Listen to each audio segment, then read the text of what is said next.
en su Biblia y ya ahora nos metemos de lleno a lo que es la enseñanza del día de hoy, ¿cierto? Ahí tenemos la lectura. Estuvimos viendo la clase pasada un poco acerca de la descripción de Melquisedec, la preeminencia de Melquisedec, y también vimos en versículo 11 del capítulo 7 la debilidad del sacerdocio levítico. Esta mañana vamos a ver tres cosas por separado, como dice ahí, las bases, garantías y carácter del sacerdocio de Cristo. Tres cosas que quiero que veamos esta mañana. En el día de hoy, mis queridos hermanos, vivimos en un cristianismo muchas veces superficial, ambiguo. Muchas veces la gente no conoce al Señor y por ende obviamente cae en una vida un poco religiosa, o la experiencia pasa a tomar el lugar de una relación de verdad con el Señor. A veces las dudas vienen y no hay convicciones. Se siguen los patrones de la emoción y a veces no de la convicción. Y a veces, hermanos, estamos rodeados de eso. Sin embargo, la Biblia insiste, hermanos, en cuán importante es conocer al Señor. Cuán es importante es conocer quién es Cristo y quién o cuál fue su obra. Muchas veces nosotros no tenemos y no comprendemos a veces justamente la obra del Señor, y la religión o el cristianismo pasa a ser simplemente una religión o un cúmulo de emociones que creemos simplemente y la abrazamos y me hace sentir bien y por eso vengo. Pero el cristianismo no tiene nada que ver con eso, mis queridos hermanos. Por eso muchas veces en los templos hay un énfasis excesivo muchas veces en la música, porque para muchos es casi terapia eso. Y sin duda la música tiene algún efecto terapéutico, me hace sentir bien. Pero eso no es cristianismo, hermanos, cristianismo bíblico. El Señor reclama nuestro ser entero en lo que es su adoración. Cuando Él dice que debemos amarle con todo nuestro ser, implica todo lo que somos, todo nuestro corazón, toda nuestra mente, toda nuestra fuerza. No conocer al Señor, hermanos, es trágico. Si usted hace un recorrido por las alabanzas modernas, muchas veces uno escucha, quiero conocerte, quiero estar cerca de ti, pero a veces eso está totalmente ajeno a conocerlo por su palabra. Cuando se habla de quiero conocerte, a veces yo escucho estoy enamorado de ti. ¿Qué es eso, hermano? Es como una relación sentimental casi con Cristo. Y muchas veces las personas siguen ese patrón y nunca llegan al conocimiento que la palabra del Señor tiene. Y eso obviamente el resultado es que trae consigo malas consecuencias. Y justamente es esta nueva pregunta que quiero hacer al principio. ¿Cuál es la consecuencia entonces de no comprender quién es el Señor y su obra? ¿Cuál es la consecuencia en nuestra vida de no conocerle? De no conocer a Cristo en plenitud. Pablo se esforzaba en conocer a Cristo y ordenó también a los hermanos a conocer más de la profundidad, de la anchura de Cristo. ¿Cuáles son las consecuencias de no hacerlo? Y por supuesto de no conocer su obra salvífica en la cruz. ¿Por qué el autor de Hebreos, mis queridos hermanos, hace tanto énfasis en la obra de Cristo? Si usted, hasta aquí hemos estudiado la epístola y el énfasis es casi, y no quiero decirlo de esta manera, es como que llega a aburrir. Pero llegaría a aburrir solamente a quien no es hijo de Dios. Porque para el que es creyente, para que el cristiano es un gozo escudriñar y saber cómo Dios, ¿cierto?, desde antes de la fundación del mundo y en el consejo trinitario seguramente en la eternidad decidió la salvación de sus hijos y cómo quiere que nosotros la comprendamos. Por eso es tan a veces profundo en explicarlo. Y Hebreos, mis queridos hermanos, ¿se acuerdan que le dije desde el principio que era una de las cartas más difíciles del Nuevo Testamento? ¿Cuál es la consecuencia entonces de no comprender quién es el Señor y su obra? Y quiero que eso lo respondamos al final de esta reflexión, para que usted comprenda la implicancia de que es importante conocerle. Primero, las bases del sacerdocio de Cristo. Leamos del versículo 11 al 18, ¿cierto?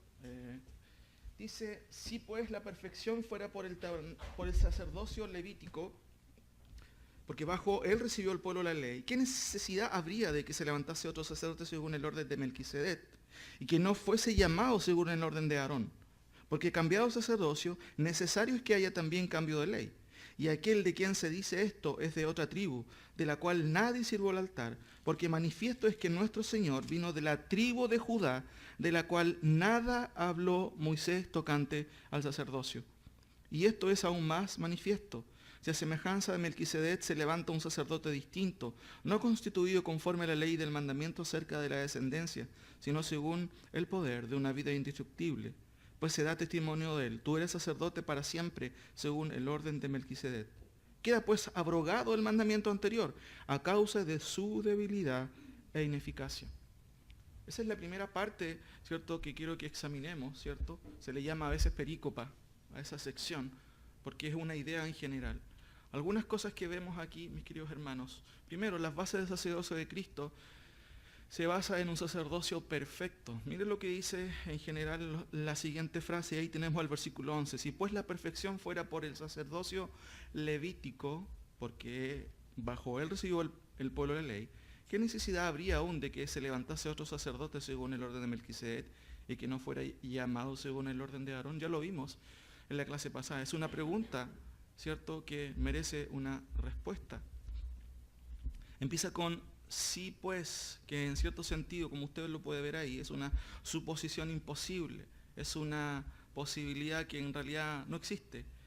Si hubiera sido posible que fuera perfecto este sacerdocio arónico, ¿para qué se hubiera levantado Cristo?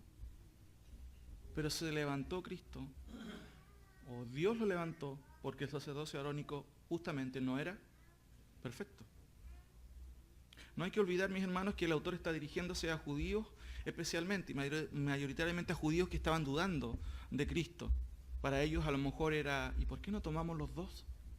El sacerdocio arónico y el de Cristo, porque dos siempre es mejor, ¿o no? Pero el autor dice que en realidad no sirve para nada este sacerdocio.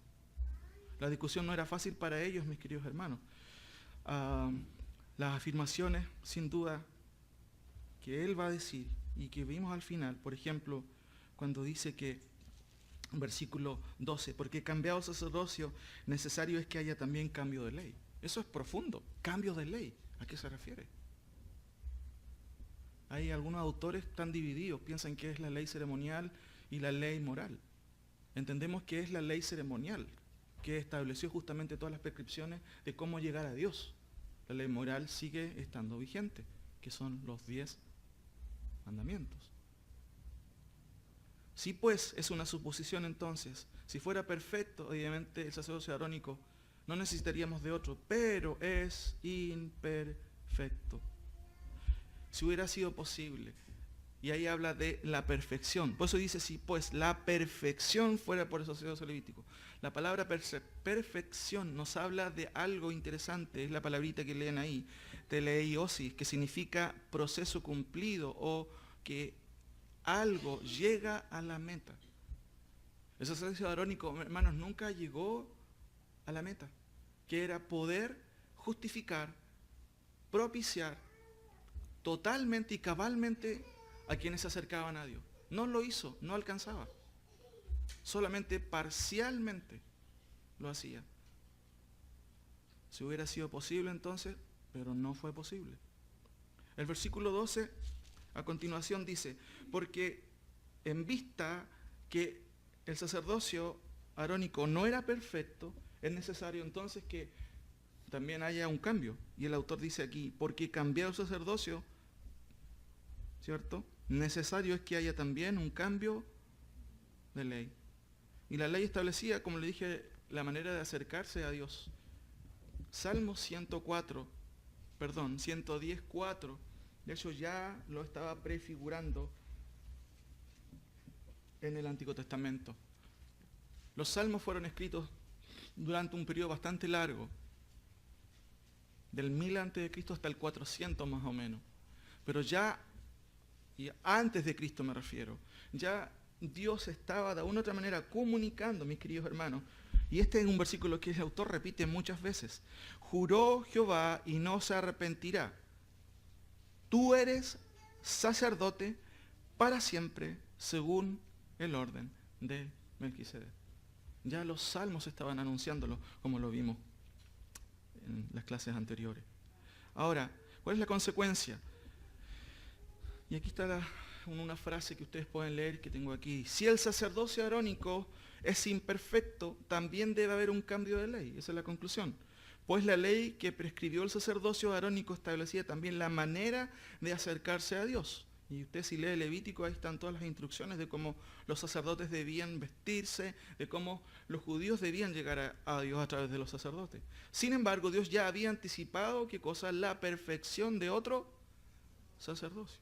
Salmo 110:4 claramente dice, tú eres sacerdote para siempre. Y ese para siempre va a tener un eco, obviamente, posterior y que vamos a ver más adelante. Ahora, segunda cosa, fíjense en los versículos 13 al 17, también hay otro énfasis. Dice, y aquel de quien se dice esto es de otra tribu, refiriéndose a quién es el que está cambiando el sacerdocio, de la cual nada o nadie sirvió al altar. Porque manifiesto es que nuestro Señor vino de la tribu de Judá, de la cual nada habló Moisés tocante al sacerdocio. Y esto es aún más manifiesto si a semejanza de Melquisedec se levanta un sacerdote distinto, no constituido conforme a la ley del mandamiento acerca de la descendencia, sino según el poder de una vida indestructible. Pues se da testimonio de él, y otra vez leemos, tú eres sacerdote para siempre, según el orden de Melquisedec. ¿Qué notamos aquí? Las bases del sacerdocio de Cristo se basa primero en un sacerdocio perfecto, porque el arónico era imperfecto. Segundo, se basa en un sacerdocio indestructible. ¿Qué significa la palabra indestructible? ¿Cómo? Inconmovible, irremovible, sí, o que no puede ser destruido. Y se deduce de ahí, obviamente, que es eterno. Hay tres cosas que quiero mencionar. Cristo no tiene ninguna relación con Aarón. Y claramente el autor quiere establecerlo. Fíjense en el versículo 13 y 14. Y aquel de quien se dice esto es de otra tribu, ¿cierto? De la cual nadie sirvió al altar. Porque manifiesto es que nuestro Señor vino de la tribu de Judá.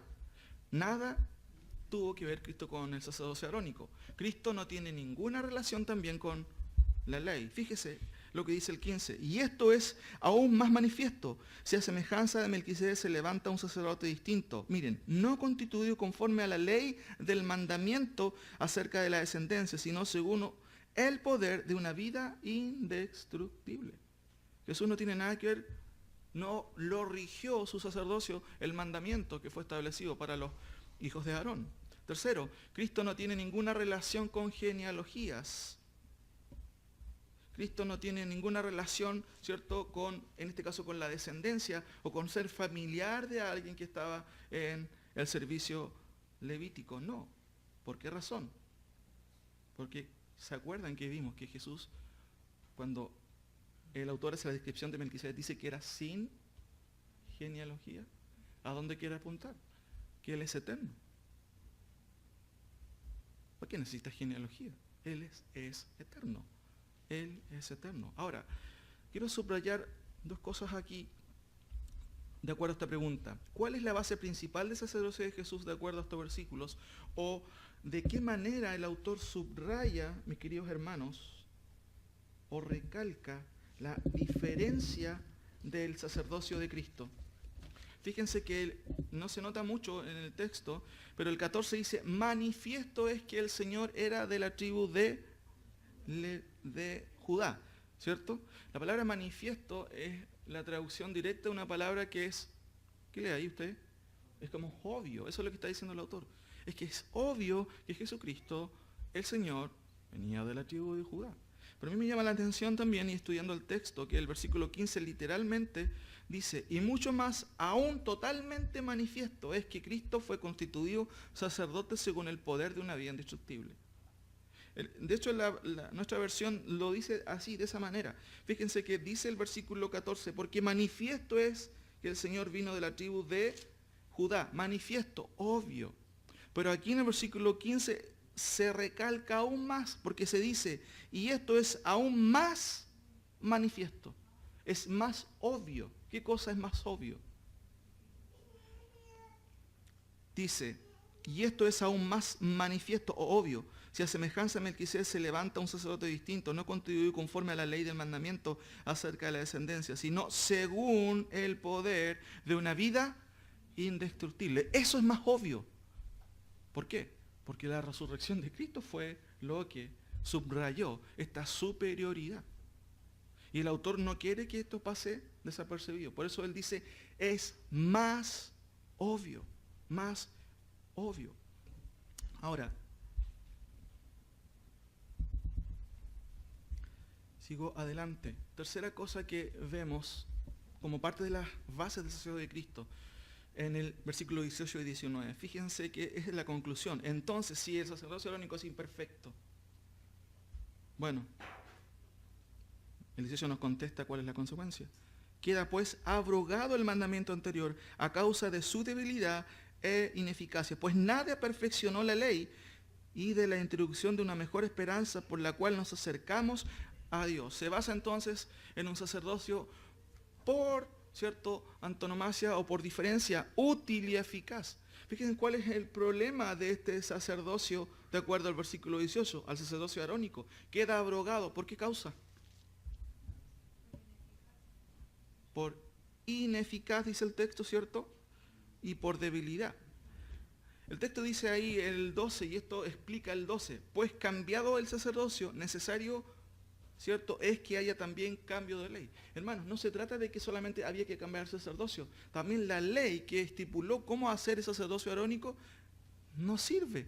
Porque ahora tenemos un sacerdote que se rige según otro orden, según el orden de Melquisedec. Entonces, funciona de acuerdo a otro tipo, ¿cierto?, de régimen, si podríamos decir.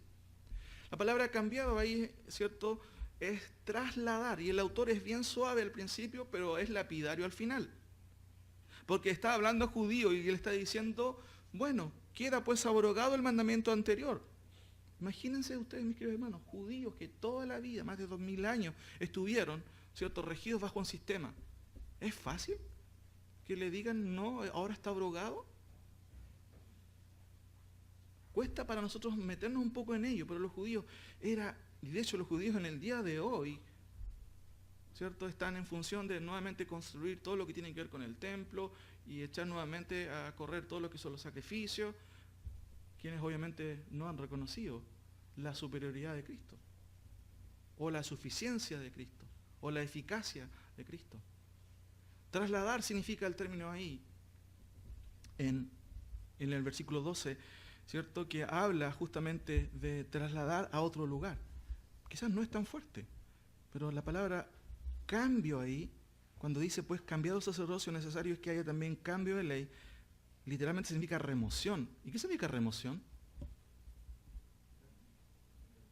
Quitar, sacarlo. Entonces el autor es suave al principio, pero igual es lapidario, porque va a sentenciar justamente al decir que es abrogado. Y de hecho la palabra abrogado habla de que ya no corre, de que ya no es vigente. La razón, y el autor usa dos palabras bien parecidas, astenes y anofeles. La palabra astenes es justamente bien parecida a la palabra astemio, que habla de debilidad. Y esa es la razón por qué el sacerdocio queda abrogado, ¿cierto? Ahí tenemos la palabra anular, esa es la palabra original, queda pues abrogado o abolir, atetesis, y finalmente las dos razones de por qué queda abrogado, astenés y anofelés. Astenés significa sin fuerza y anofelés significa inútil. ¿Qué está diciendo el autor? Claramente, sin, digámoslo así, eufemismos. El sacerdocio antiguo queda abrogado. ¿Por qué razón? Porque era débil y llegó a ser inútil. Y ambos sinónimos, ¿cierto?, hablan de la ausencia de ¿qué? De resultados positivos para quienes obviamente se acercaban. Solamente habían resultados temporales, nada más. Las bases del sacerdocio de Cristo, tres cosas hemos visto hasta ahora. Se basa en un sacerdocio perfecto, en un sacerdocio indestructible, se basa también en un sacerdocio útil y eficaz. Para hacer a lo mejor una aplicación un poco general, superficial, hoy día, aún siendo gentiles, tenemos la presencia de muchos grupos que tratan de aplicar la ley, diciendo que la carta le está diciendo al pueblo judío que para ellos ya no corre la ley, mayormente para los gentiles, que somos nosotros, pero hoy día dentro de las iglesias todavía queda tendencias a tratar de aplicar la ley a nosotros. Y ronda por ahí, ¿no es cierto?, como nosotros dicen, no, hay que pagar el tiempo, que conversábamos el día que nos reunimos. Por ejemplo, y en la iglesia católica todavía tienen un sacerdote que el pueblo cree que él es el mediador, digamos, delante de Dios. Entonces, la carta aclara mucho de ese tipo de cosas que para cualquiera, ¿no es cierto?, que puede estudiar como lo estamos haciendo nosotros, se da cuenta de los errores que hay. Exacto. Muy bien lo dice usted. De hecho, yo pensando el otro día acerca de ello decía, y me daba cuenta, ¿y para qué sirven un montón de sacerdotes y un papa temporario si Cristo es suficiente? Bueno, ahí posteé algo acerca de eso, porque no podía decir, pero ¿cómo esto? ¿Cómo esto? Es imposible. Cristo es suficiente, esa es la conclusión. Muy buen aporte, hermano Hans. Lamentablemente es por el desconocimiento de su palabra, claramente. Las garantías del sacerdocio de Cristo. Vimos las bases, ahora vemos las garantías del sacerdocio de Cristo. Fíjense que el versículo 20-22 nos habla de las garantías del sacerdocio de Cristo. Y lo primero que vemos es que se basa en el juramento de Dios. ¿Qué mejor garantía? Que Dios lo haya juramentado. Versículo 20 al 22 dice, y esto no fue hecho sin juramento. ¿Qué cosa? El establecimiento de un nuevo orden sacerdotal. ¿Cómo eso? Dirían los judíos. ¿Cómo se les ocurre hacer otro sistema? No, este sistema está garantizado, está juramentado y es con permiso del mismo Dios. Dios estableció esta nueva forma de llegar a Él. Dice el texto, y esto no fue hecho sin juramento, porque los otros, los sacerdotes, ciertamente sin juramento fueron esos sacerdotes, simplemente por mandamientos. Pero con el juramento del que le dijo, juró el Señor y no se arrepentirá, tú eres sacerdote para siempre según el orden de... Yo creo que a esta altura usted se sabe de memoria este versículo, ¿cierto? Tú eres sacerdote, ¿de acuerdo?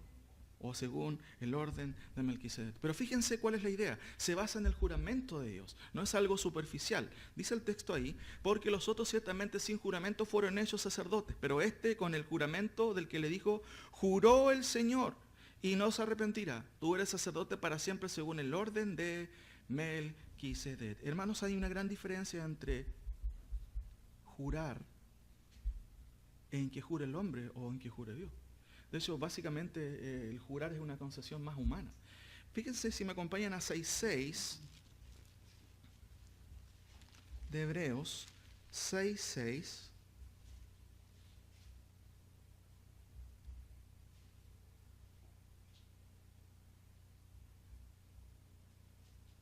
Me parece que no es el versículo.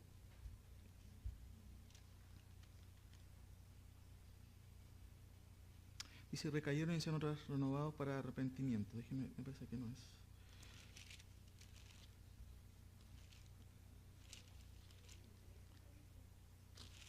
¿El 13 dices? Espérese. Dice, porque cuando Dios hizo la promesa a Abraham, no pudo jurar por otro mayor, sino juró por sí mismo. Sí, bueno, en realidad era otro donde se habla de cómo juran los hombres.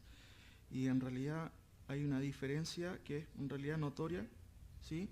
Justamente, gracias, Joana, dice, porque los hombres ciertamente, ¿qué hacen? Juran. Muy bien, por uno mayor que ellos. Y para ellos el fin de todo juramento o controversia es el juramento para confirmación. O sea, se hace el negocio basado en qué cosa? En el juramento de los hombres. Pero obviamente el juramento de los hombres, en el día de hoy, ¿podemos hacer las cosas por palabras solamente? Eso, el juramento se basaba en eso, en la palabra. Pero ahora es imposible hacer eso.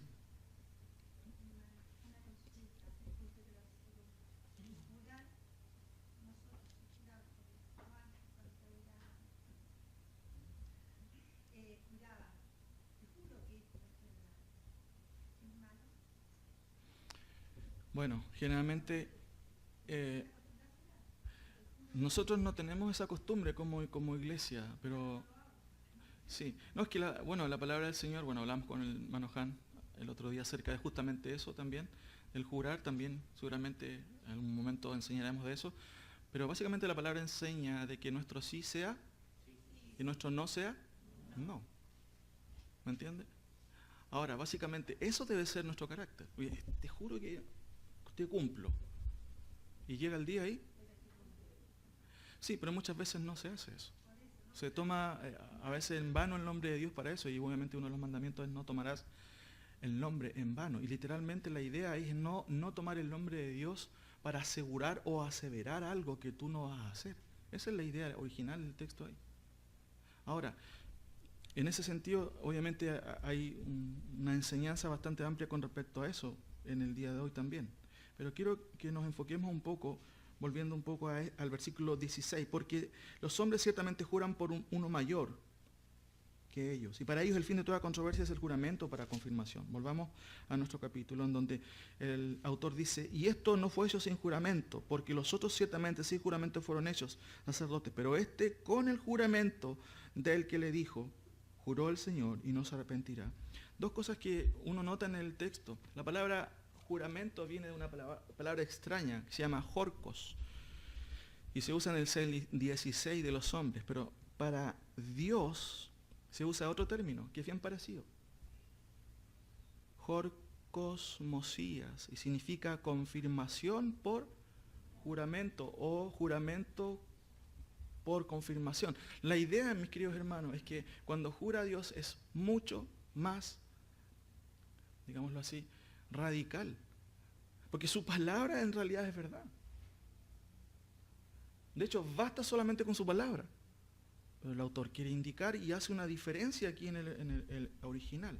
Ahora, se repite esta palabra, jorcomosías, 3 veces en el versículo 20. Y esto no fue hecho sin juramento. Ahí está el término, ¿cierto? En el 21. Porque los otros ciertamente sin juramento fueron hechos sacerdotes.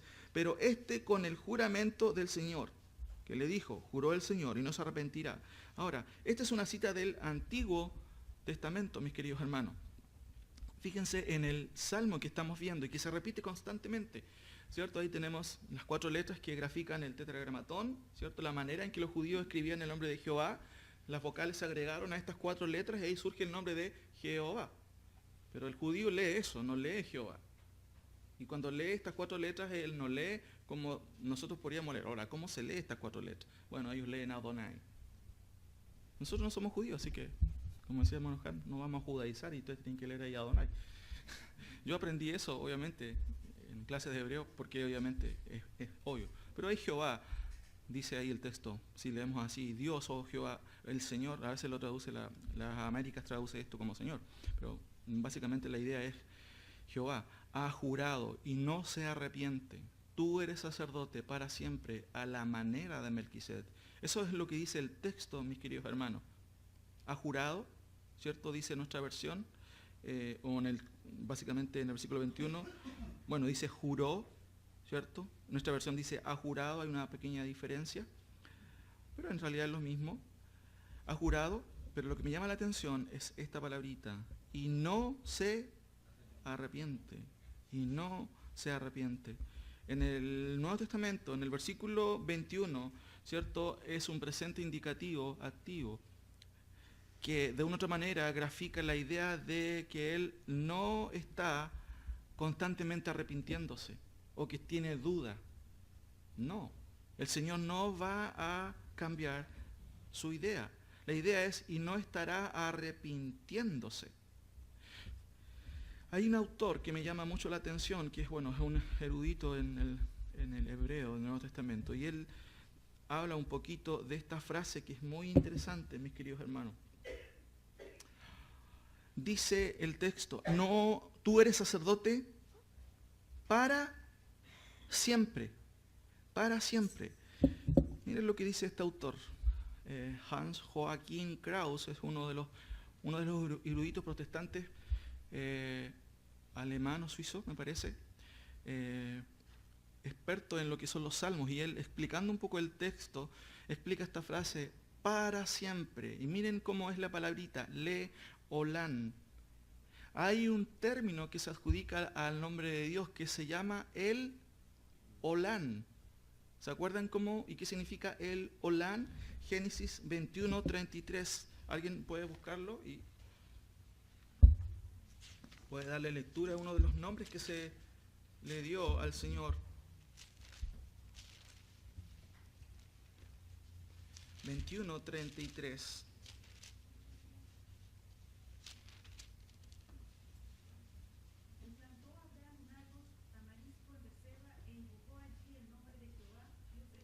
Dios eterno, el olán, el eterno. Esta misma palabra, mis queridos hermanos, se usa aquí cuando se va a hablar del sacerdocio que está basado justamente en Cristo, el olán. Ahora, leo la cita de este autor, dice, fíjense que es muy interesante, aquí no es el olán, sino le-olán. Le es una preposición que significa para. Olán, ¿qué significa? Siempre. O sea, para siempre. ¿Qué significa? Dice este estudioso, dice, le-olán se emplea para designar una duración ininterrumpida o para determinar que una situación dada es definitiva e inmutable. Entonces, si entendemos el versículo que estamos estudiando, cuando dice el texto, tú eres sacerdote para siempre según el orden de Melquisedec, ¿hasta cuánto dura el sacerdocio de Cristo? Es simple, para siempre. Ahora, les leo algunos versículos que usan esta idea del para siempre. Amós 6:8, no lo busquen, dice, el Señor omnipotente jura por sí mismo. Y eso está hablando obviamente de que su juramento no va a cambiar. Salmos 95:11, por tanto, juré en mi furor que no entrarían en mi reposo. ¿Qué sucedió en la historia? Israel no entró al reposo. Salmo 89:4, para siempre, y aquí se usa el término le-olán, para siempre confirmaré tu descendencia y edificaré tu trono por todas las generaciones. ¿Para siempre qué significaba? Eternamente, no va a cambiar. Dios va a cumplir su palabra, la va a cumplir. Salmo 132:11, en verdad juró Jehová a David y no se retractará. De tu descendencia pondré sobre tu trono. Hemos visto estos pasajes paralelos, mis queridos hermanos, en relación obviamente a las promesas del Señor. Nuestra seguridad aquí se descansa sobre la más segura de las condiciones, la palabra del Señor. Jehová dijo y punto, se acabó la discusión. Para muchos no, es que no, la Biblia no significa eso, significa esto otro. Hermanos, la palabra del Señor basta. Y claramente aquí el autor lo está diciendo. Dios no necesita jurar, pero lo hace para que entendamos nosotros a manera del lenguaje, ¿cierto?, de la Escritura, para que entendamos nosotros la idea de que Dios está hablando en serio. La palabra de Dios basta para creer en Él. Basta, insisto, su palabra. Sigo adelante. Estamos viendo las garantías del sacerdocio de Cristo. Bueno, se basa en el juramento de Dios. Segunda cosa, se basa en el sacerdocio o en un sacerdocio inmutable. Versículos 23 y 24. Sigamos leyendo. Dice lo siguiente. Y los otros sacerdotes llegaron a ser muchos debido a que por la muerte no podían continuar. Mas este, por cuanto permanece para siempre, tiene un sacerdocio inmutable. Ahora, fíjense que antes de entrar en eso, hay un versículo que no leímos. ¿Cuál es? Versículo 22. Y fíjense aquí que el autor introduce por primera vez el término pacto. Dice, por tanto, Jesús es hecho fiador de un mejor pacto. Y eso lo va a desarrollar el autor en el capítulo 8 en adelante, usando el término pacto.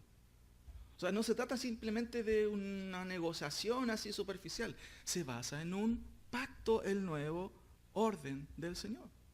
Los antiguos sacerdotes se basaron justamente en los mandamientos que Dios estableció a través de la ley. Pero esto se basa justamente en un nuevo pacto. Sigo leyendo, ¿cierto?, los versículos que tenemos a continuación.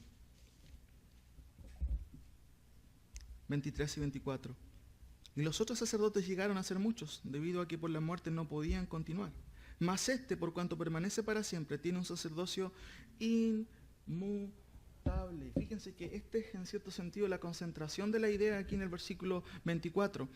La perfección de Cristo, ¿cierto? Ahí se basa todo el sacerdocio de Cristo. Y si hacemos un pequeño recorrido, el sacerdocio de Cristo es superior, parte de la perfección de Cristo, lo cual deriva en una serie de características superlativas, justamente, de este nuevo sacerdote. Porque Él es indestructible, es eficaz y es inmutable. El sacerdocio arónico está ordenado por la sucesión de sacerdotes y claramente aquí el autor lo está diciendo. Y eso tenía que hacerse porque morían los sacerdotes. Pues tenía que tomar otra vez ese puesto. ¿Quiénes? Los hijos de los sacerdotes, generalmente eran los hijos, y así siguieron en una sucesión de sacerdotes interminables. El término aquí que vamos a ver, fíjense que está relacionado con un sacerdocio inmutable, pero es como un pequeño escalafón. Todo se basa en la perfección de Cristo, por eso es un sacerdocio perfecto, de acuerdo al versículo 11 del capítulo 7. Asimismo, es un sacerdocio indestructible, de acuerdo al versículo 16 que hemos leído. Posteriormente, ¿cierto? El 18 y el 22 nos hablan de un sacerdocio útil y eficaz en contraposición a la debilidad, ¿cierto?, del sacerdocio arónico.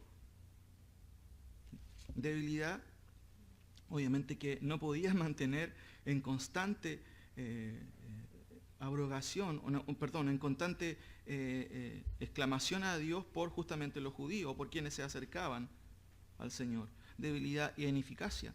Y así el sacerdocio de Cristo llega a ser un sacerdocio inmutable, y por todas esas características obviamente tiene entrada al cielo. Bueno, ahí prefigurado con una nube básicamente, porque eso es lo que va a decir después en el versículo al final de este pasaje. Sacerdocio inmutable. El término es muy interesante, aparabatos, ¿cierto? ¿Cuál es la idea de aparabatos? La idea tiene que ver con un término que de hecho se usaba en el primer siglo para algo que graficaba algo inmutable. Hay un personaje conocido en la historia que se llamaba Plutarco, era un historiador del primer siglo, un historiador griego, que él señala que este término se usaba para describir la constancia del recorrido del Sol por el cielo, o sea, la órbita. ¿El Sol sale todos los días o no? Sí. ¿Constante? Sí, constante. Bueno, esa es la idea de este término, que grafica en cierto sentido algo que es constante, algo que es permanente, algo que no va a cambiar. Esa es la idea cuando el autor dice en el 24, mas este, por cuanto permanece para siempre, tiene un sacerdocio que no va a cambiar, inmutable, inmutable, mis queridos hermanos. Las garantías del sacerdocio de Cristo entonces se basa en el juramento de Dios, se basa en un sacerdocio inmutable, pero también se basa, fíjense, en un resultado consumado. El versículo 25 dice, por lo cual, o en vista que es un sacerdocio perfecto, basado en un nuevo pacto, indestructible, ¿cierto? Inmutable, en consecuencia de eso, ¿cierto? Puede también, ¿qué cosa? Salvar. ¿Y cómo dice su Biblia? ¿Salvar de qué manera? Perpetuamente. Ahora, está entre corchetes. ¿Qué significa eso? Que tenemos un pequeño dilema ahí de interpretación o de traducción más que nada. Perpetuamente es un adverbio de tiempo, ¿cierto? ¿Cuánto dura tu trabajo? Perpetuamente. ¿Qué estarías diciendo con eso? Que es eterno tu trabajo, ¿cierto? Pero la idea de salvación aquí no tiene que ver con esto, mis queridos hermanos. La palabra, en primer lugar, quiero explicar la palabra puede. La palabra puede no habla de posibilidad. A lo mejor Dios puede salvar o puede salvar perpetuamente. ¿Se puede entender de esa manera o no? Puede salvar perpetuamente. Pero la idea no es la posibilidad, la palabra es dunamai, es bien parecido a dunamis. Y algunos de ustedes han escuchado esa palabra, dunamis, que viene de la palabra, bueno, dinamita, pero la idea aquí no es destruir, porque la dinamita que hace, destruye, pero tiene que ver con poder, con potencia, con omnipotencia. Él tiene la omnipotencia ¿de qué? De salvar. Entonces, ¿a dónde debemos ir? A Cristo, a Dios, ¿cierto? A Cristo por medio, obviamente, de la fe, por la gracia que Dios nos da. Ahora, el texto es muy interesante porque empieza diciendo, por lo cual, ¿cierto? Como ya dije, puede, y la palabra puede es de una mai que significa ser capaz o tener el poder o la eficacia para hacer algo. No se trata de posibilidad. El término de una mai no quiere decir posibilidad, quiere significar capacidad, poderío, omnipotencia. Ahora, salvar perpetuamente, bueno, es la palabra pantelés. ¿Y sabe qué significa, mis queridos hermanos? Plenamente. Plenamente terminado. La Vulgata traduce un latinismo que se lee de in perpetuum. Y eso pasó a ciertas traducciones protestantes y por eso se tradujo perpetuamente. In perpetuum significa perpetuamente. Pero el término no enfatiza el aspecto de la eternidad. Enfatiza, mis queridos hermanos, el aspecto de la plenitud de la salvación. Por eso aquí yo quiero mencionar básicamente aquí que la idea es que puede salvar completamente o absolutamente. Miren cómo traducen algunas versiones para que ustedes se den cuenta. Por eso puede salvar, ¿cómo dice el texto? Para siempre. El término ahí, cierto, que se usa es justamente pantelés, que tiene que ver con justamente completamente o absolutamente. Porque cuando hablamos de que puede salvar perpetuamente, ¿cierto? Es una redundancia en el fondo que no está en el texto. Y la idea básicamente es esto, puede salvar para siempre. Nosotros no necesitamos procesos purgatorios. ¿Qué necesitamos? Solo a Cristo, porque Él es suficiente. Mire cómo lo traduce otra versión. De aquí que pueda también salvar, ¿cómo dice ahí? No dice perpetuamente, dice perfectamente. O sea, a cabalidad, hasta el final. No tienes que hacer nada extra. No tienes que ponerte de rodillas y ir a dónde, cerquita aquí. ¿Cómo se llama? Se me olvidó. Bueno, si quieren van a comprar cosas, pero no necesitamos hacer sacrificios extra. Mírenlo como lo traduce la versión de las Américas aquí. Por lo cual, Él también es poderoso para salvar, ¿cómo dice? Para siempre. Para siempre. ¿Cuál es el énfasis del autor? Él está pensando y comparando lo que es la salvación del Antiguo Testamento, que era temporal. Y en realidad tenía que volver a hacerse cada vez que la persona, el israelita, pecaba. Pero Dios puede salvar para siempre, de una vez por todas. No necesitamos ir nuevamente, ¿cierto?, con ciertos rituales. Y la iglesia en general, la iglesia católica está llena de rituales de purgatorios porque la salvación para ellos no es completa. Porque evidentemente para ellos Cristo no es suficiente. Para nosotros, para usted es suficiente. Amén. Es suficiente, no necesitamos más.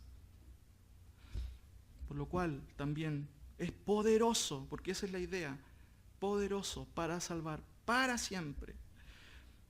Tenemos ahí garantías del sacerdocio de Cristo, entonces se basa en el juramento de Dios. ¿Qué mejor? La palabra de Dios. Eso es lo que respalda el nuevo sacerdocio de Cristo. ¿Usted bajo qué régimen está? ¿Bajo el régimen arónico? ¿O el régimen de Cristo? Por supuesto, de Cristo. Se basa en un sacerdocio inmutable. Cristo no cambia. ¿Nosotros? Sí cambiamos, lamentablemente, a veces cambiamos. El Señor nos ayude en eso. Se basa en un resultado consumado. Para siempre. No solamente perpetuamente, que igual podría estar incluido. La idea es una salvación consumada. ¿Se acuerdan cuando Cristo dijo, consumado es? ¿Qué estaba diciendo? Que no necesitas cumplir la ley. No necesitan circuncidarse. Y en el día de hoy, no necesitas hacer lo que la ley dice. O hacer o agregar muchas cosas que no tienen que ver nada con la salvación. Cristo es suficiente. 25b, se basa en una entrada asequible. Fíjense en lo que dice la segunda parte del versículo. Puede salvar completamente a quienes.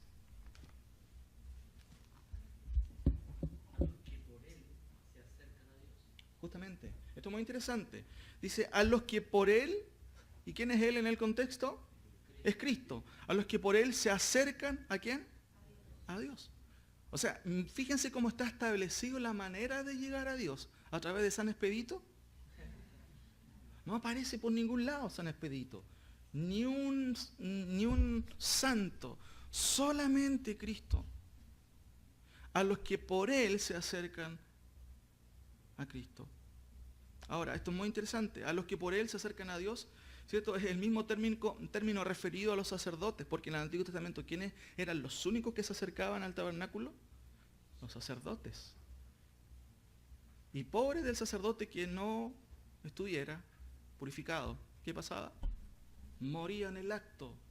Pero fíjense, aquí se habla y se expresa de que cualquiera puede acercarse a Dios. No solamente una persona con jineta espiritual, todos pueden acercarse a Dios. ¿Pero a través de quién? De Cristo. Solo a través de Cristo. Dice el versículo, por lo cual puede también salvar perpetuamente o absolutamente, completamente a los que por Él se acercan a Dios, viviendo siempre para interceder por ellos. Ahora, a los que por Él se acercan a Dios, ya lo dije, es un término que se usaba de los sacerdotes. La salvación está disponible para siempre, pero solo para aquellos que se acercan a Dios. El énfasis está dado en contraposición al Antiguo Testamento, donde solo algunos hombres se acercaban al lugar santísimo. ¿Por qué digo esto, mis queridos hermanos? Porque a pesar de lo que dice el texto, a los que por Él se acercan a Dios, hace un énfasis en la volición humana. Nosotros sabemos que nadie puede venir a Dios o a Cristo si Dios no lo atrae. ¿A quién? A Él.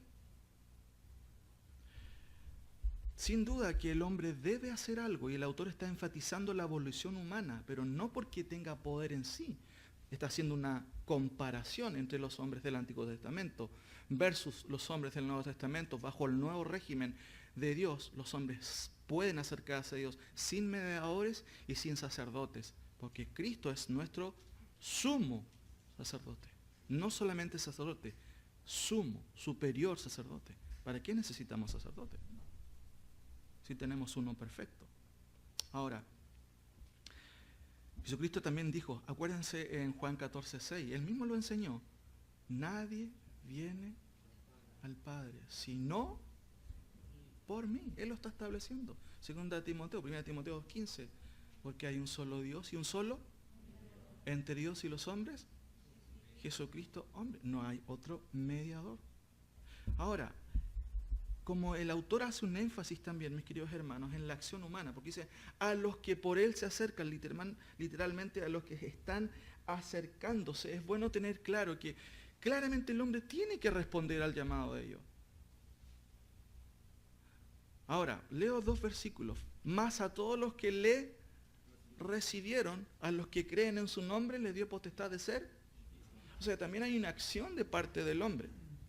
Pero nunca tenemos que perder el equilibrio de esos contextos, de esos versículos, porque el mismo versículo 13 me da la razón de por qué el autor, ¿cierto? O por qué estos hombres pueden recibir a Cristo. Como dice Juan 13. ¿Alguien lo tiene? Versículo 1:13. Los cuales, empieza el texto hablando de quienes recibieron a Cristo. ¿Lo tienen por ahí? ¿Alguien que lo lea, por favor? ¿Sí?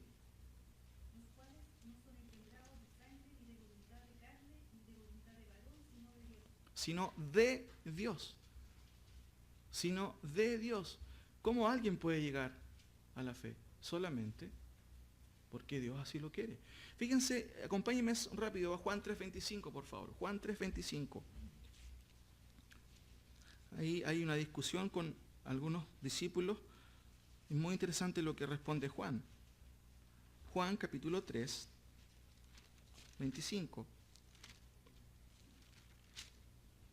Entonces hubo una discusión entre los discípulos de Juan y los judíos acerca de la purificación. Estoy leyendo Juan 3, 25.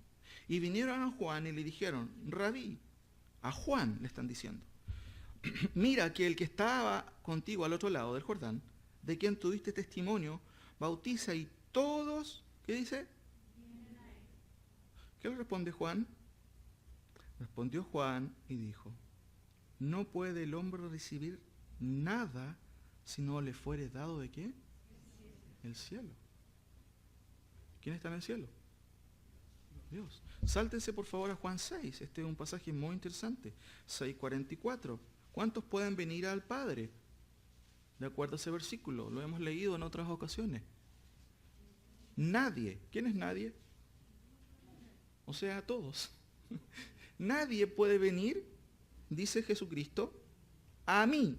¿Y cuál es la condición?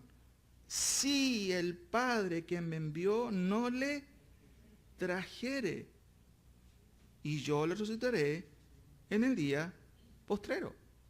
¿Cuántos pueden? No dice cuántos quieren, ¿ah? Dice cuántos pueden. ¿Cuántos? Ninguno.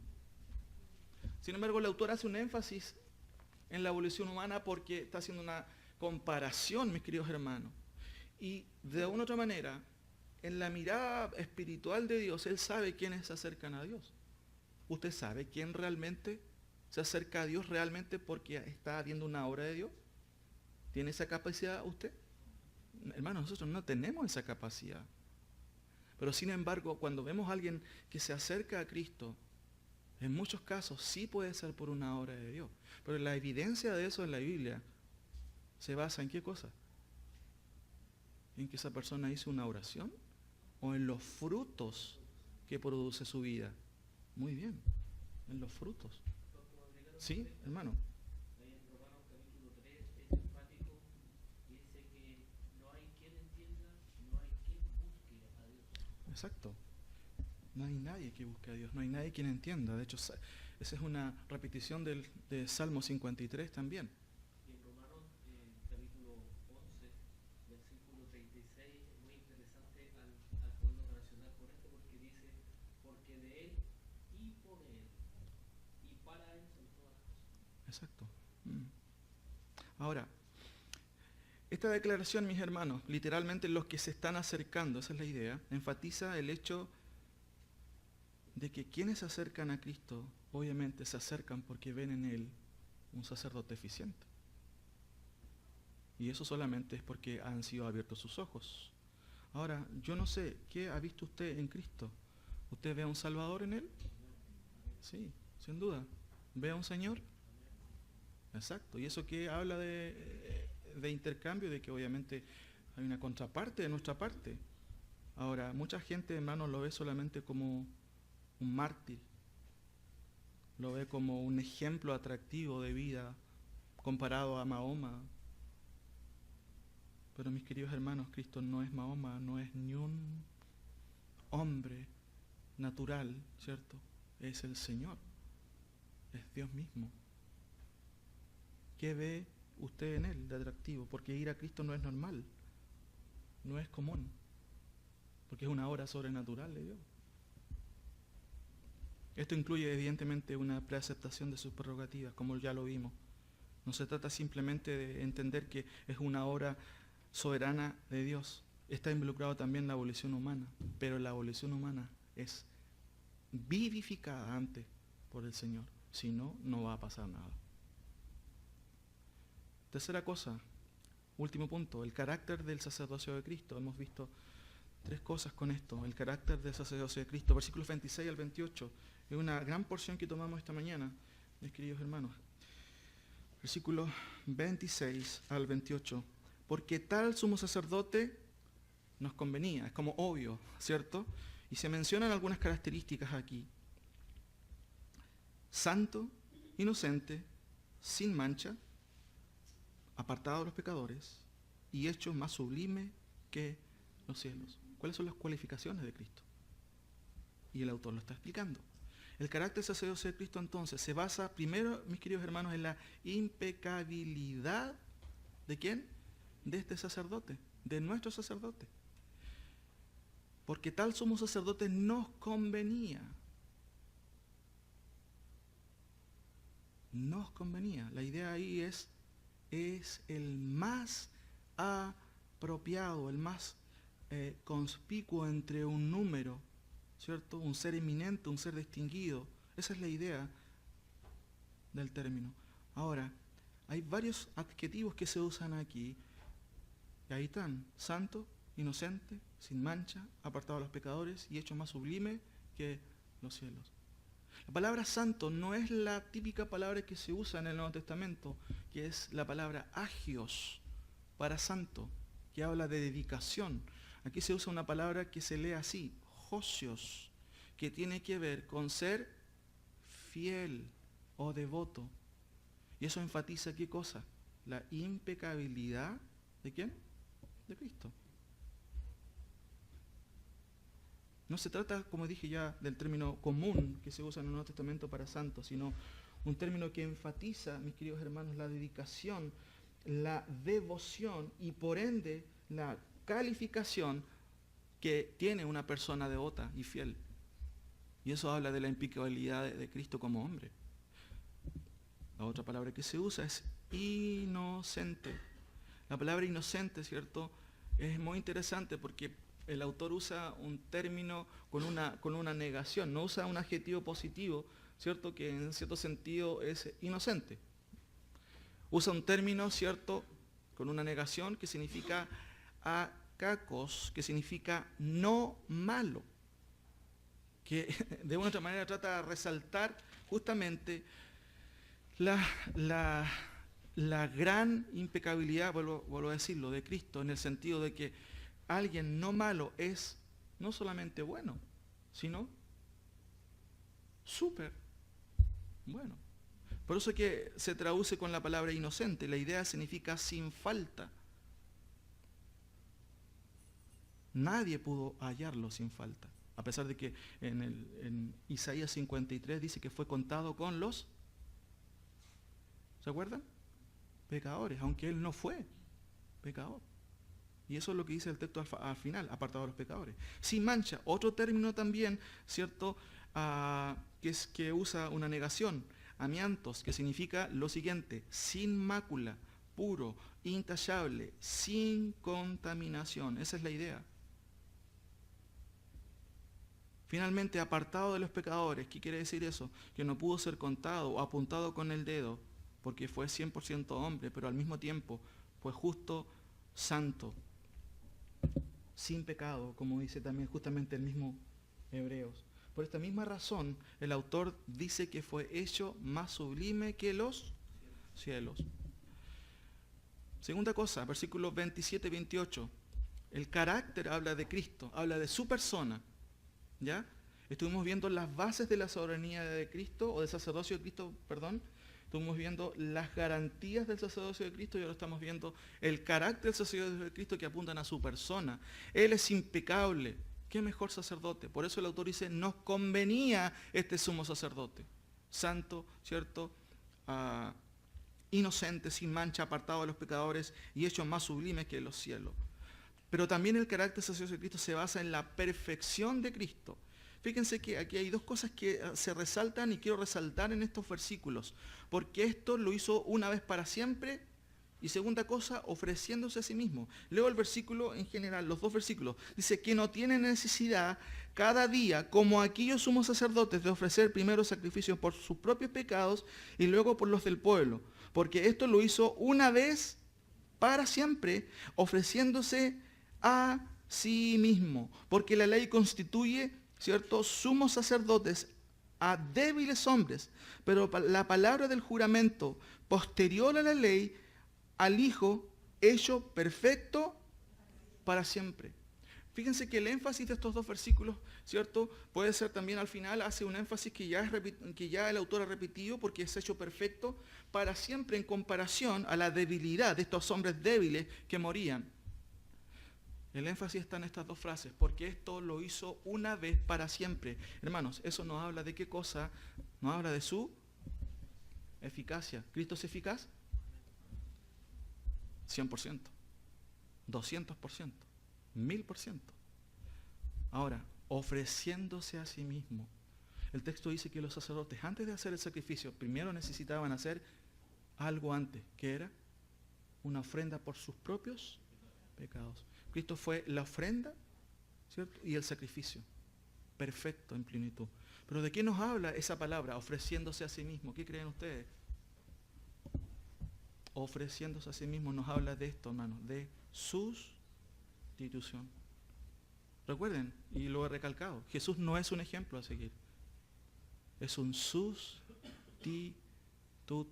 Y cada uno de nosotros, mis queridos hermanos, necesita, ¿qué cosa? Un sustituto. ¿A dónde vamos a ir? ¿Qué nos conviene? Cristo. Cristo evidentemente nos conviene. Me gusta la conclusión que hace el profesor Bayer en esta parte del relato. Cristo es perfecto en términos religiosos, judiciales, ceremoniales, morales y ¿qué más? Ministeriales, o sea, su rol como justificador de nosotros, expiando nuestros pecados. Bajo cualquier punto de vista, el nuevo sumo sacerdote es probado, ¿qué cosa? Superior y perfecto. ¿Quién es ese? Cristo, nuestro Señor. Ahora, ¿cuál es la conclusión general? Y con esto voy concluyendo, mis queridos hermanos. La conclusión general, y no voy a extenderme en esta parte, solamente quiero mencionar una frase completa que resume todo lo que hemos visto, cada detalle. Cristo es suficiente para nuestro vivir y bien espiritual. Si podemos podemos buscar otras frases, pero básicamente todo lo que hemos visto hasta ahora es que Cristo es suficiente para nuestro vivir y nuestro bien espiritual. ¿Cuáles son las implicaciones y aplicaciones de todo esto? ¿Cómo podemos nosotros practicar lo que aprendemos aquí, pero aplicarlo a nuestra vida? Acompáñenme, por favor, y con esto voy terminando, a Jueces capítulo 2, versículo 10. Empecé preguntando, ¿cuál es la consecuencia de no comprender quién es el Señor y su obra? Esa fue la primera pregunta que hicimos al principio. ¿Qué pasa si no comprendo la obra de Cristo? ¿Qué pasa si no comprendo quién es Cristo? Hubo un periodo en Israel, hermanos, en que sucedió algo terrible. Jueces dice, versículo 10, lo siguiente. También toda aquella generación fue reunida a sus padres, ¿cierto? Y se levantó otra generación después de ellos, que no conocía ¿a quién? A Jehová o al Señor, ni la obra que él había hecho por Israel. La época de los jueces. ¿Cómo es posible, mis queridos hermanos, que en ese contexto Israel, que había sido ordenado por parte del Señor a repetir a sus hijos al acostarse, al levantarse, al ir por el camino, cómo es posible que hubo una generación después de esos padres que no conoció al Señor?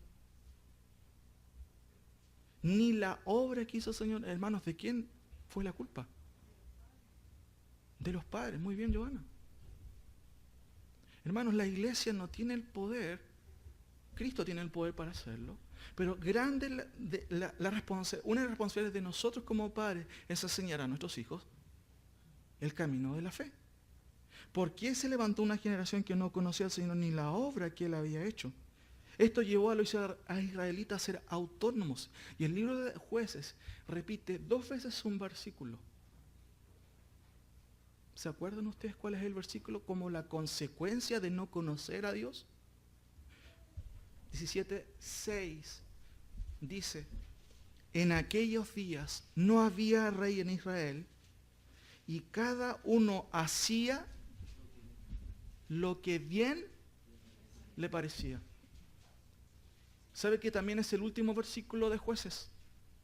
Porque así termina Jueces, enfatizando la autonomía. Auto significa yo mismo, nomía, soy mi ley. No obedezco a nadie. Yo mismo hago lo que quiero. No doy cuenta a nadie. Hermanos, la pregunta, ¿cuál es la consecuencia entonces de no comprender quién es el Señor y la obra del Señor? Hacer lo que quiero. Hermanos, lamentablemente yo veo que este versículo se repite en el día de hoy. Hubo una generación que no conoce al Señor, ni la obra que el Señor ha hecho.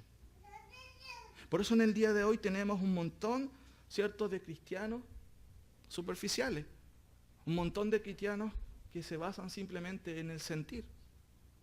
Es que yo quiero sentir, es que yo quiero vivir. Vivimos una época en donde hay un pseudo cristianismo. Tomamos a la ligera sus mandatos y vivimos como nosotros queremos, sin dar cuenta a nadie. Algunas consecuencias. La pregunta es, ¿cuál es la consecuencia entonces de no comprender quién es el Señor y su obra? Fíjense lo que dice el versículo 7:25, por lo cual puede también salvar, ¿se acuerdan que aprendimos? Completamente a los que por Él se acercan a Dios. Hermanos, ¿qué significa que puede salvar completamente? Y aquí termino con aplicaciones para nuestra vida. Dios nos salva del pecado en 3 esferas, en la esfera del pasado, del presente y del futuro. Los teólogos hablan de la pena del pecado, del poder del pecado y ¿qué más? De la presencia del pecado. Y eso es cuando obviamente venga el anticristo y todo su malvado gobierno. Pasado, Él nos escogió. ¿Cuándo? Antes de la fundación del mundo. Pero al presente, Él nos ha regenerado, nos ha liberado, nos ha justificado y en el día de hoy nos da poder para hacer su voluntad. Finalmente en el futuro, Él nos va a glorificar. O sea, cuando la Biblia habla de salvación, hermanos, no habla solamente de la cruz de Cristo, de la justificación y de la propiciación. También incluye preservación y santificación. La evidencia de la justificación, bien dice Paul Washer, es la santificación.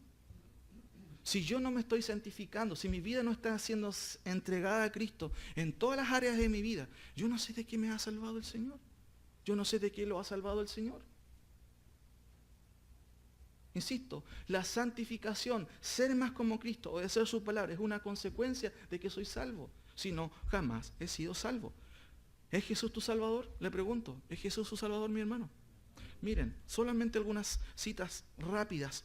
Romanos 6:12. Si es nuestro Salvador, bueno, entonces nos salva de qué cosa? De una moralidad pecaminosa.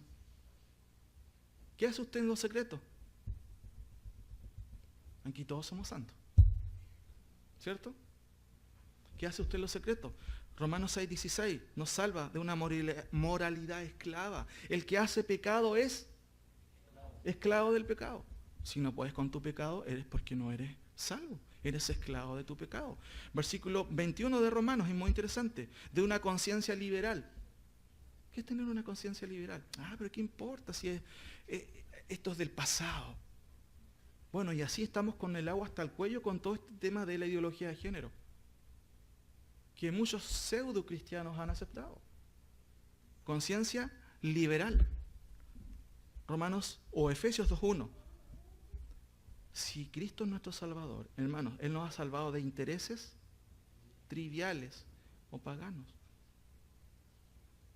¿En qué gasta su dinero? ¿Dónde pasa más tiempo? 2 Pedro 3:16. Si es Cristo nuestro Salvador, Él nos salva de la ignorancia y la inconstancia. 1 Timoteo 4:1. Si Cristo es nuestro Salvador, hermanos, nos salva de la apostasía y ¿qué más? De la deserción. ¿Qué pasó con tal hermano? ¿Por qué no viene a la iglesia? No, que falta visita. No, mis queridos hermanos. No. Jesucristo dijo, mis ovejas oyen mi voz y me siguen. Con visita o sin visita, ¿sí o no? Sí. Porque el pastor, el anciano, no somos indispensables. ¿Quién es indispensable en la vida cristiana? Cristo es indispensable. Hemos estado estudiándolo. Él es suficiente. Ahora, Colosenses 3:9 y 10. Hermanos, si Cristo es nuestro Salvador, Él nos libra también de qué cosa. Hermanos, ¿puede pensar usted que hay cristianos que mienten? ¿Usted miente? ¿De qué le ha salvado el Señor si miente? ¿Y a qué punto aquí? Y con esto quiero leer algo mis queridos hermanos. Fíjense lo que dice el texto. Por lo cual puede también salvar completamente a los que por él se acercan a Dios. Completamente incluye, ¿sabe qué cosa? Leo lo siguiente, con esto voy terminando. Si tú dices que Jesús es tu Salvador, pero sigues pecando y vives un poco mejor que tu vecino incrédulo, yo no sé de qué te ha salvado el Señor. Si dices que es tu Salvador, pero tus deseos y metas solo reflejan aspiraciones terrenales, no sé de qué te ha salvado el Señor. Si tienes los ojos puestos en las cosas pasajeras constantemente, ¿de qué te ha salvado el Señor? Si dices que es tu Salvador, no, Cristo es mi Señor, Cristo es mi Salvador, pero vives un cristianismo irregular, frío, superficial y apenas sientes la necesidad de comprometerte, en realidad, ¿sabes? Yo creo que Cristo no te ha salvado de nada. ¿Saben por qué, mis hermanos? Porque cuando Dios salva, nos salva de nosotros mismos, de nuestras tendencias pecaminosas, nos salva de nuestros malos deseos. Y esto, porque cuando Dios nos salva, no solamente nos salva del infierno, mis queridos hermanos, porque ¿cuántos quieren ser salvados del infierno? Levanten la mano. Todos. Pero ¿cuántos queremos ser salvos de un corazón que no se somete al Señor? Ah, no, esa parte no la toques. No. Yo puedo asistir a la iglesia, pero no, eso no lo acepto. Hermano, si Cristo no te ha salvado de un mal carácter, de la inmadurez, hermanos, ¿de qué te ha salvado? Porque cuando Cristo salva, como dice el autor de Hebreos, nos salva, ¿de qué manera? Completamente. No solamente del infierno y de la ira de Dios, nos salva de nuestro mal corazón, de nuestro mal carácter, mis queridos hermanos. No se trata simplemente de que Él nos salva de la pena del pecado, nos salva del poder del pecado en nuestra vida. Esto quiere decir que si Dios no te ha salvado de ti mismo, de tu ambigüedad cristiana, o de tu falta de tu compromiso, de tu mal carácter, como dije, de tu inmadurez, de tu inclinación constante a los deseos sexuales, aunque hayas vivido toda la vida bajo el alero de una iglesia, Cristo jamás ha sido tu Salvador. Hermano, ¿sabe? Yo conozco pastores que anidan en su corazón odio. Y yo lo que veo en la Biblia es que eso es imposible, hermano, para una persona creyente. ¿Tú odias a alguien? ¿Tienes rencor en tu corazón? Hermano, eso no es posible. ¿Se acuerdan? Jesús dijo, muchos me dirán aquel día, Señor, Señor. ¿Y eso incluye a pastores? Hermano, sí. ¿Cuánto más a las ovejas?